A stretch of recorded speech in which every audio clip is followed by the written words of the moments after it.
An exemption in Wyandotte and Jackson counties also including weddings. But in Kansas City, any gathering of more than 10 people must be approved by the health department. Yeah, Kevin, no surprise because of this. Many couples are making changes.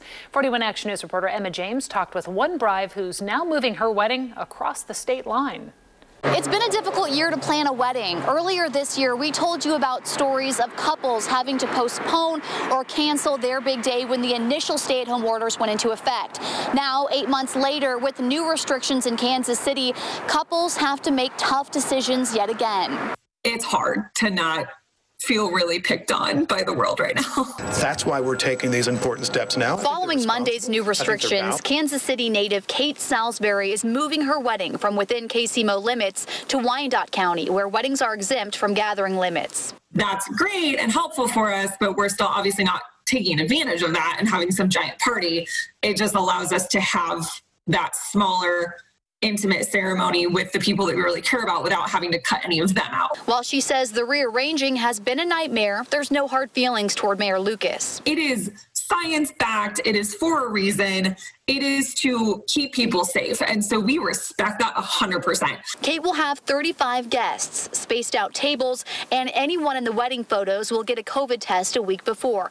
Videography businesses like Rushing Productions are seeing an influx in calls for their services. We were kind of lucky and we decided to invest a few $1,000s into live streaming production equipment. It's definitely helped us out with our bottom line for this year as far as making up that difference of what was missed and what's transferred to 2021.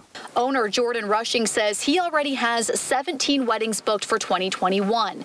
Other couples outside of KCMO limits are waiting to see what changes they may need to make. And you dream about this day your whole life, so you just think that everything's going to go perfectly, but of course it's 2020. Taylor Evans plans to get married in Platte County, where there's currently no gathering limit.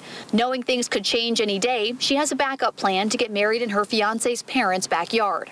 Just trying to stay as positive as we can this next month to get through it. Now, under Mayor Lucas's safer at home guidelines, weddings with more than 10 people can happen if they are approved beforehand by the health department. You do have to fill out a form to do that. Today, I checked in with the health department to see how many people had done that so far, and I was told there's been about 20 calls and emails from people interested. That form goes live today if all goes according to plan. Emma James, 41 Action News. Thank you, Emma. So if you're considering postponing your wedding, there are a few things you need to consider to make the change a little bit easier. First, communicate with your guests as soon as possible. You can also consider hiring a planner.